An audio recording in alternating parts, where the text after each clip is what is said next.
que va a ser reconocida por este dominio de esta proteína. ¿Está bien?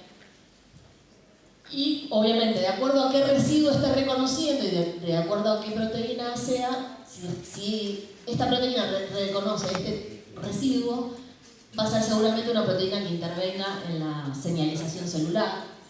Si reconoce este residuo, va a ser una proteína que esté relacionada con el control de los linfocitos T, bueno, y así sucesivamente. ¿Se entiende la idea?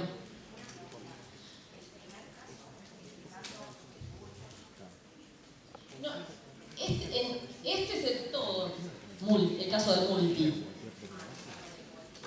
¿Cómo? No, multi no, poli, perdón. A ver, por ahí sí, por ahí está. Esto representa, cada una de estas, representa de la diapositiva anterior,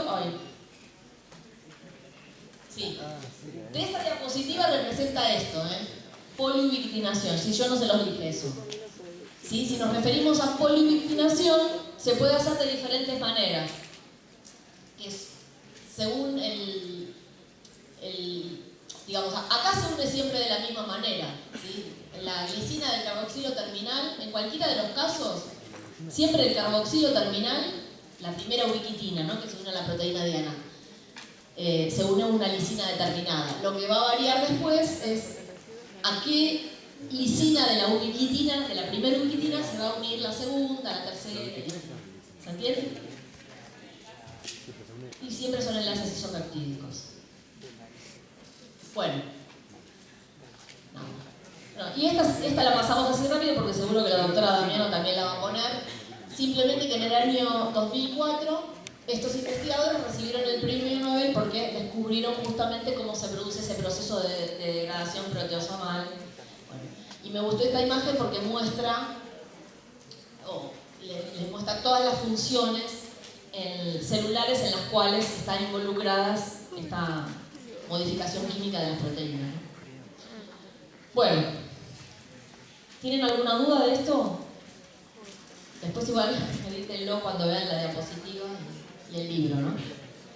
Bueno, nosotros hasta ahora estuvimos hablando de un par de modificaciones químicas como son la fosforilación o la ubiquitinación de manera aislada, pero en realidad uno tiene que pensar que en general muchas proteínas, no sé si la mayor parte de las proteínas, en general pueden ser modificadas con distintos grupos químicos en distintos residuos, ¿sí?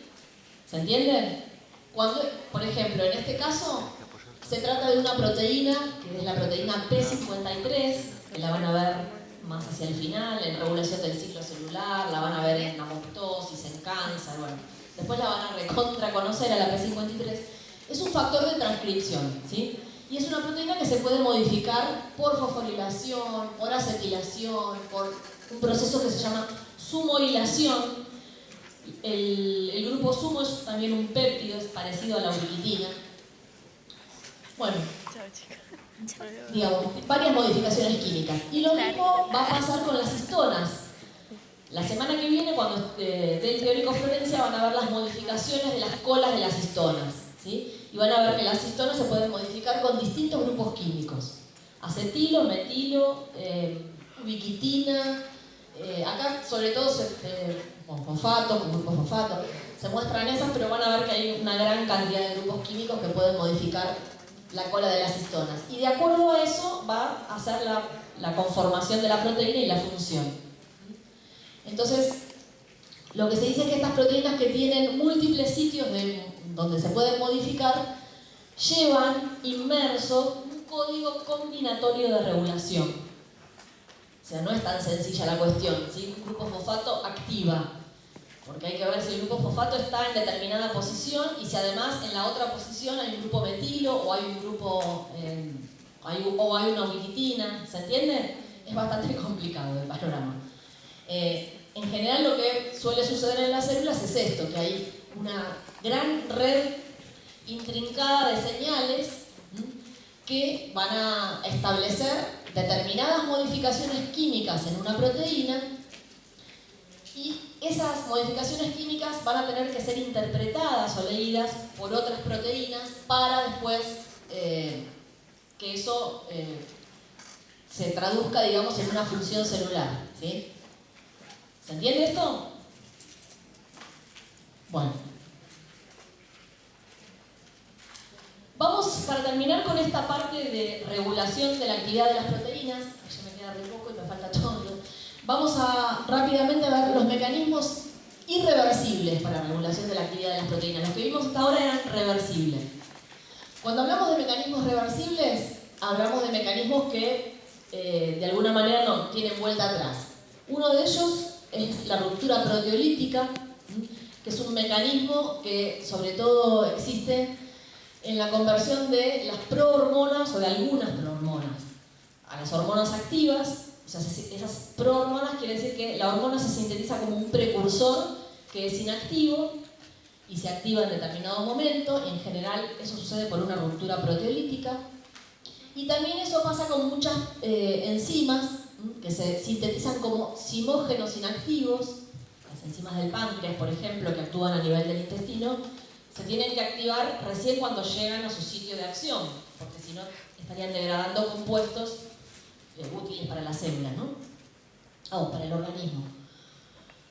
Entonces se sintetizan como proenzimas y luego, por ruptura proteolítica, se activan. El ejemplo de la prohormona sería la proinsulina, que cuando se rompe proteolíticamente da la insulina, que es la hormona activa, y el ejemplo de los simógenos sería el tripsinógeno inactivo, que pasa a tripsina cuando sufre una ruptura proteolítica específica, ¿no? Bueno, esta sería una imagen de la insulina. Bueno, hay otros mecanismos irreversibles que sirven para regular la actividad de las proteínas, pero que son menos comunes. Uno es el autocorte y empalme de proteínas. No sé si les resulta un poco raro, porque ustedes habrán escuchado hablar del corte y empalme del RNA mensajero, ¿está bien? Como un mecanismo de maduración, que también lo van a ver con más detalle. Bueno, en este caso es un autocorte y empalme de proteínas, ¿sí? Este es un mecanismo bastante poco común.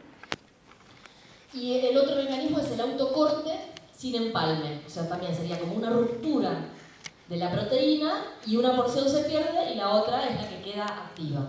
Bueno, ese es un tipo de mecanismo que ocurre en una proteína que tiene que ver con el desarrollo, que la vamos a ver más adelante, que es la proteína Hitchcock. Y bueno, les traje la imagen del capítulo 16 del libro simplemente para que lo vean. Esta sería la estructura de la proteína precursora. Y luego a este nivel sufre un corte proteolítico. En realidad es una reacción autocatalítica, o sea, la misma proteína cataliza esa ruptura, ¿no? Proteolítica. Bueno, finalmente lo que ocurre es que se separa esta porción, que sería la parte de carboxilo terminal del precursor. Esto se degrada, esto se modifica en sus extremos y esta sería la proteína activa. O sea, es irreversible porque obviamente cuando ya perdió una porción la proteína no la puede recuperar, ¿no? ¿Se entiende? Bueno, y finalmente los mecanismos de regulación de orden superior, que son el control de la distribución proteica, y esto tiene que ver con el direccionamiento de las proteínas a los órganos o a los compartimentos, que también lo van a ver en una clase posterior.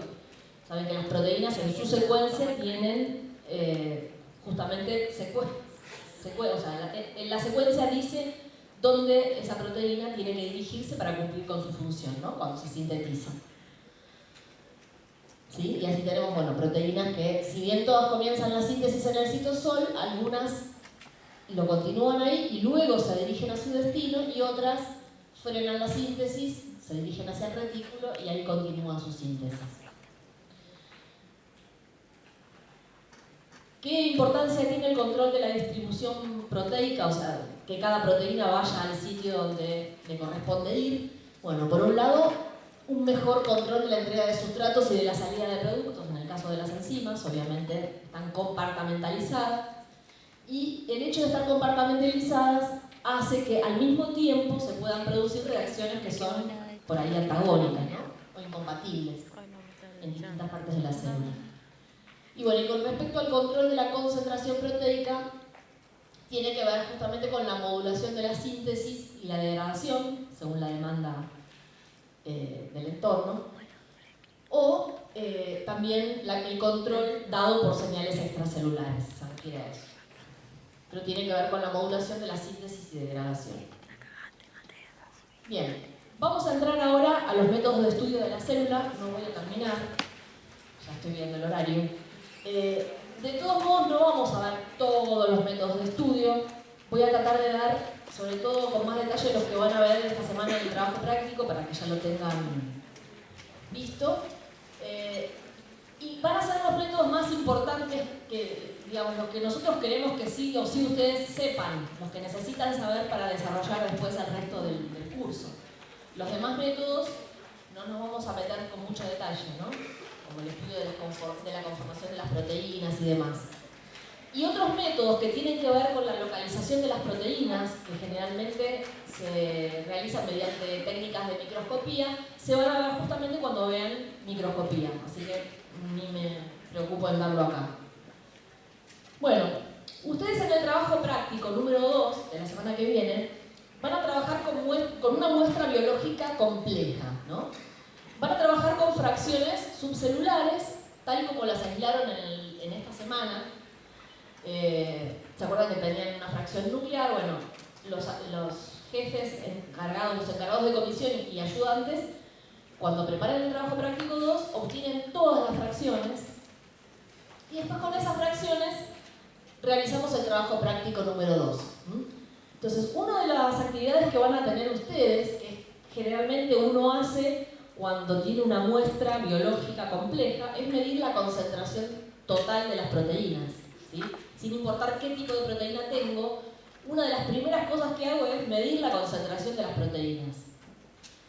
Eso se puede hacer en general, se hace por métodos colorimétricos, en algunos casos se compra un kit que ya viene con los reactivos, les dice cuánto reactivo de este pongo. Bueno.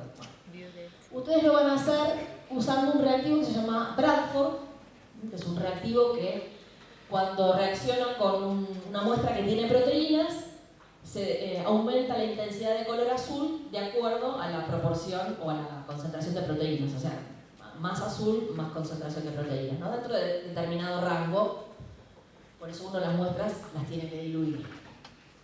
Bien, eso lo van a hacer en el TP2. Pero también cuando uno quiere estudiar en una muestra distintos aspectos de las proteínas, puede querer estudiar la localización, eso en el caso de tener, por ejemplo, un corte de tejido, o un tejido, ¿no? ¿Cómo se puede estudiar la localización de una proteína? O por técnicas de microscopía, ustedes ya vieron cuando cursaron histología, o también puedo estudiar la localización de una proteína mediante la centrifugación diferencial, o sea, centrifugando, haciendo un homogenato del órgano, centrifugando, teniendo distintas fracciones, purificando las fracciones y viendo después, con diferentes marcadores bioquímicos, dónde se encuentra la proteína de interés. ¿Está bien? Si es una proteína de la mitocondria, del núcleo, de lo que sea. Otra cosa que nos puede interesar de una proteína, si no se conoce previamente, si se trata de una proteína nueva, por ejemplo, es conocer su secuencia. También hay métodos que permiten conocer la secuencia. La estructura tridimensional, o sea, la conformación que la proteína adopta en el espacio. O la función, ¿sí? En muchos casos, si uno quiere estudiar la estructura tridimensional o la secuencia, o en muchos casos para estudiar la función o la interacción con otras proteínas, hay que purificar esa proteína. Y también hay métodos específicos que sirven para purificar las proteínas. Digamos, no hay un único protocolo a seguir para estudiar una proteína determinada en una muestra, sino que de acuerdo a lo que a uno le interesa va utilizando distintas metodologías y en el orden más apropiado, ¿no? Entonces, si uno quiere purificar una proteína a partir de una muestra compleja, tiene que conocer más o menos las características de esa proteína para poder separarla de la mezcla, justamente. Y las características a tener en cuenta son, por ejemplo, bueno, el tamaño, ¿no?, de la proteína, la densidad, la carga, la solubilidad o la afinidad de unión a ligandos, por ejemplo. ¿Sí? Cualquiera de estas características puede ser utilizada como base para el protocolo que uno vaya a desarrollar en el laboratorio. Entonces, bueno, una de las metodologías que permite separar proteínas, así como pudieron separar también los compartimientos celulares, es la centrifugación, ¿no? Lógicamente. Se puede aplicar tanto se puede aplicar a distintas partículas en suspensión, ya sea células, organelas o moléculas. Es decir, se puede aplicar a las proteínas también, una mezcla de proteínas. No nos vamos a detener mucho porque esto ustedes lo vieron en el trabajo práctico, pero se puede hacer como técnica preparativa, es decir, en un primer paso para separar groseramente algo más pesado de algo más liviano, o también hay técnicas de centrifugación que sirven como técnicas analíticas, ¿no? Para medir propiedades físicas de las proteínas, en este caso, que nos interesan, y de alguna manera estimar el peso molecular, la densidad, la forma o constantes de disociación. Bueno, ustedes saben que la velocidad de sedimentación de una partícula se mide en Svedberg, que es una medida de la velocidad de sedimentación, y un Svedberg es igual a 10 a la menos 13 segundos. Bueno.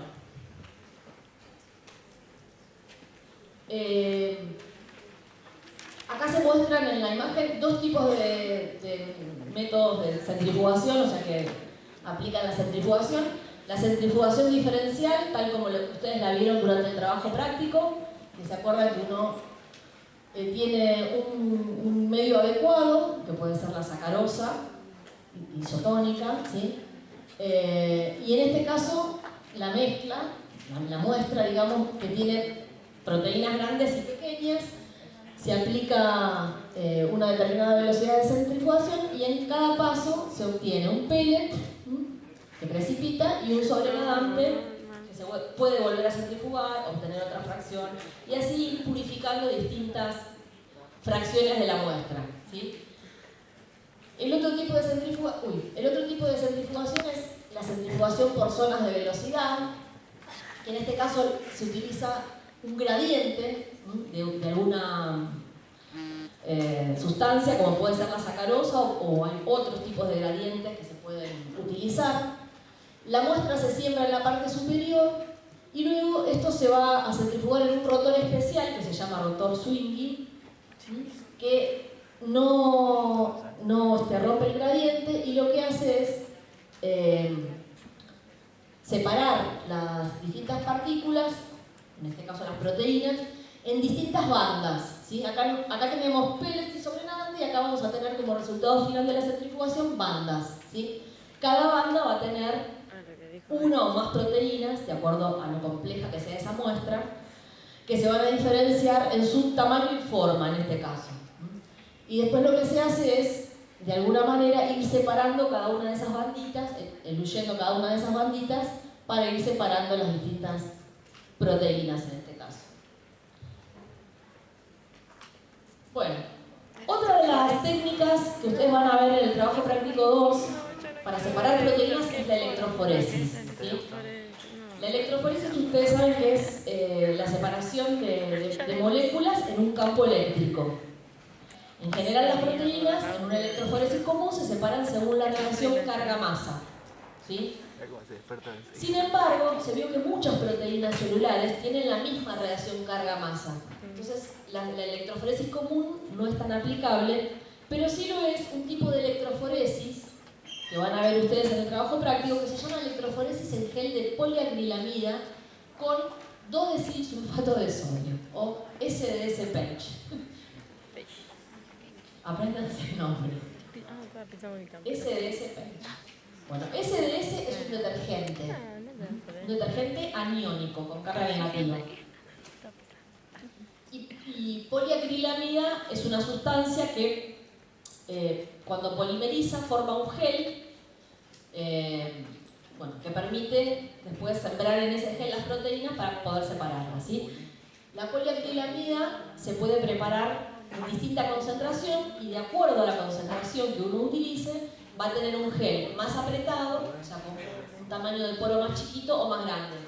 ¿Sí? Eso uno lo ve de acuerdo a la proteína que le interesa separar o identificar posteriormente, ¿no? Una vez separada. Bueno.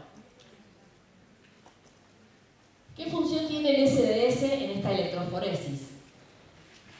Bueno, por un lado, al ser un detergente cargado, disocia las proteínas multiméricas. Acuérdense que los detergentes son anfipáticos, o sea, tienen una porción hidrofóbica y otra hidrofílica, y en este caso, bueno, además tiene carga. Entonces, en general la porción hidrofóbica interacciona con las partes hidrofóbicas de las proteínas y desarma la estructura de la proteína, ¿no? Entonces, disocia las proteínas multiméricas por un lado, o sea, separa las unidades. Por otro lado, desnaturaliza todas las cadenas polipeptídicas, o sea, ¿qué quiere decir que las desnaturaliza? Pierden la estructura terciaria o la conformación nativa. No pierden las uniones peptídicas, ¿no? O sea, queda como linealizada la proteína.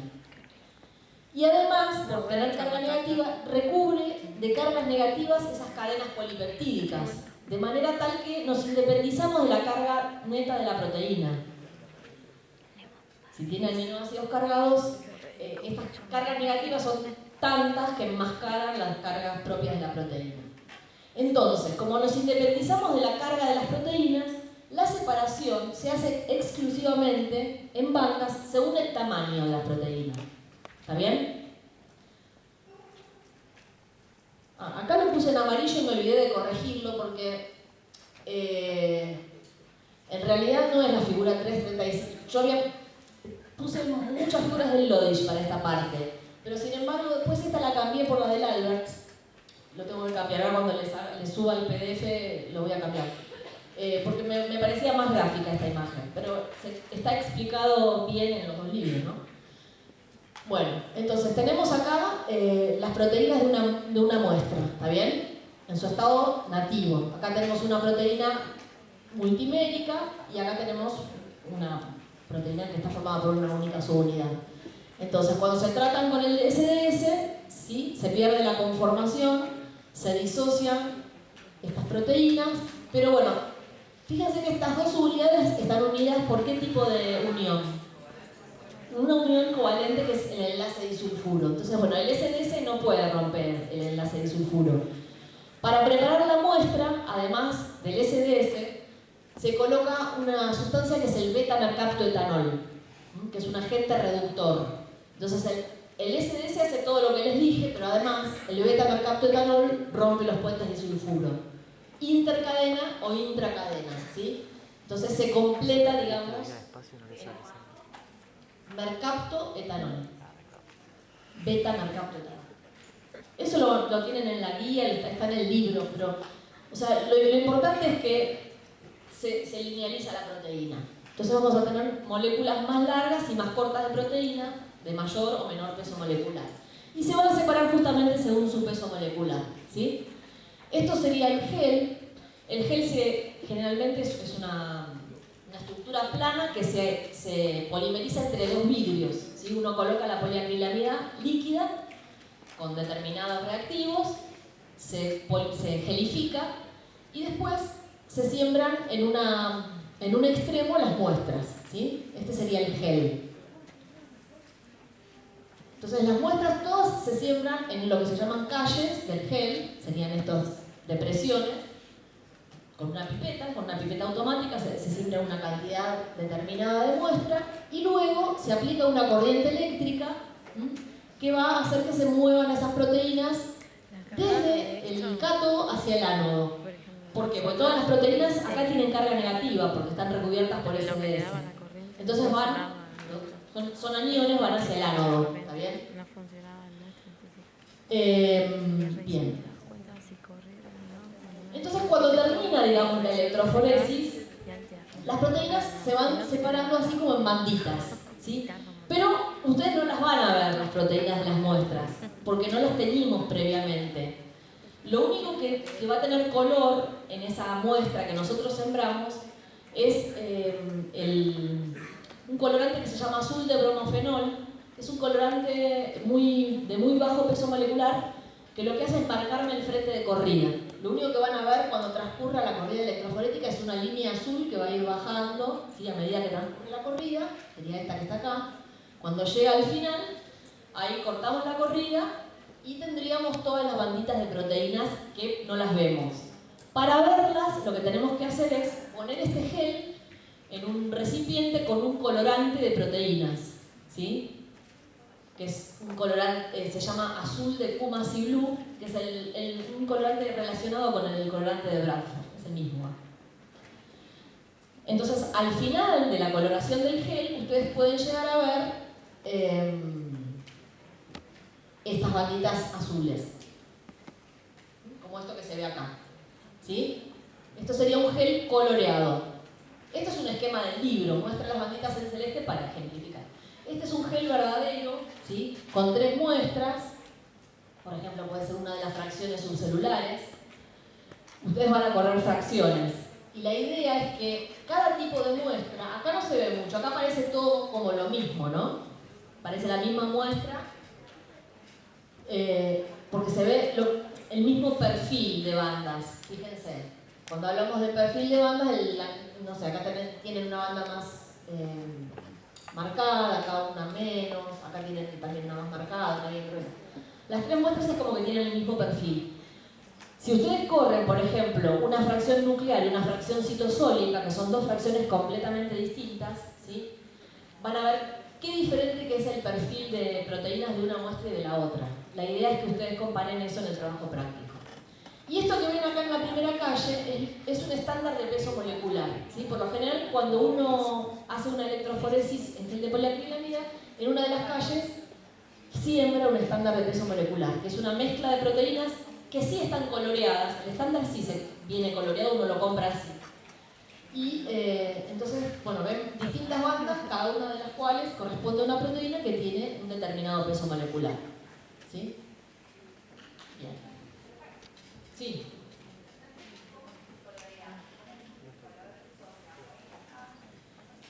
Para vos poder obtener esto, el gel transparente que vos obtenés cuando termina la corrida es transparente, ¿sí? Lo único que podría llegar a ver si le centraste un estándar es esta calle con color. Si no, es una cosa transparente. Lo colocas en un recipiente, o sea, lo sacás, está en vidrio, lo sacás, lo colocas en un recipiente, le pones el colorante, lo dejas un tiempo, después se decolora un poquito y finalmente ve como marca. Tendría que te tirar las 2 rojas, me parece, o algo así. Bien. Ahora bien, esto que nosotros obtenemos acá, una vez que terminamos la electroforesis en gel de poliacrilamida, es el perfil proteico de la muestra. O sea, nosotros, ¿qué podemos decir de todo esto? Podemos decir, ¿está presente tal proteína? No. Acá no identificamos ninguna proteína. Acá vemos que tiene muchas proteínas de muchos pesos moleculares diferentes. E incluso una única banda puede tener más de una proteína, ¿sí? Puede haber más de una proteína que tenga justo el mismo peso, muy parecido a peso molecular. Si uno de toda esta muestra compleja quiere identificar una proteína en particular, por ejemplo, supongamos que esta es una fracción mitocondrial y uno quiere ver, para chequear que es una fracción mitocondrial, quiere identificar, no sé, citocromo C, que es una proteína de la mitocondria. Lo que tiene que hacer para identificar una proteína específica es un paso posterior, que es un Western blot o inmunoblot.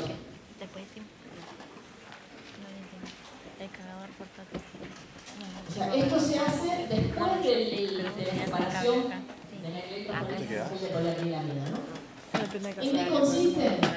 Tenemos el gel de poliacrilamida con todas las proteínas de la muestra, ¿sí? En el gel no se puede identificar la proteína. Bueno, antes de seguir con la técnica, ¿qué molécula les parece que tendríamos que utilizar para identificar una proteína específica? Un anticuerpo. ¿Se acuerdan que en la clase pasada yo les dije que los anticuerpos nosotros los utilizamos también como herramientas en el laboratorio? Bueno, esta es una de las aplicaciones. para identificar una proteína particular No, todavía no. en una muestra completa. ¿Por qué? Porque el anticuerpo que está dirigido contra esa proteína, que en este caso sería el antígeno para ese anticuerpo, va a ser la única que se ve con ese anticuerpo, ¿no? Con suerte. Bueno, entonces tenemos el gel. Lo primero que hay que hacer es una cosa que se llama transferencia, que es de alguna manera pasar todas esas proteínas separadas del gel a otro tipo de superficie, que es una membrana de nitrocelulosa o de otro material, ¿sí?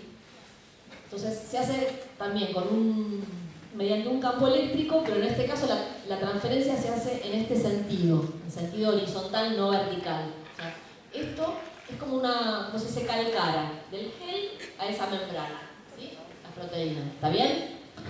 Y acá tampoco las veo. La membrana es blanca, acá están dibujadas por una cuestión didáctica, digamos, pero cuando uno termina la transferencia no ve las proteínas porque no estaban teñidas. En realidad, esta transferencia se hace sin teñir. Es que justo le tapó la cabeza nada más. Lo que sí se puede llegar a ver, si uno puso un estándar de peso molecular, que ya está teñido, eso sí, las manchitas celestes del colorante se transfieren a la membrana. Y eso es un buen indicio de que la transferencia se hizo correctamente. Entonces, bueno, se transfieren todas las bandas de proteínas, ¿sí? ¿Qué tengo que hacer para identificar la proteína de interés? Bueno, incubar con un primer anticuerpo, que se llama anticuerpo primario, que está dirigido contra esa proteína específica. Por ejemplo, el citocromo, como les decía yo, ¿sí? Se incuba un cierto tiempo, en condiciones adecuadas, luego se lava para sacar el exceso de anticuerpo que no se unió específicamente y se incuba con un segundo anticuerpo. En este caso, el segundo anticuerpo tiene alguna marca, tiene alguna molécula unida, ¿sí? Así se compran, digamos, estos anticuerpos. Que puede ser una enzima que cataliza una reacción que da un producto coloreado, o puede ser una enzima que después se acopla a una reacción quimioluminiscente y emite luz. Bueno, algo que me permita ver una marca, ¿está bien? Entonces, luego de incubar con el anticuerpo secundario, se hace una reacción de revelado, se llama, que es para evidenciar donde se produjo esa reacción.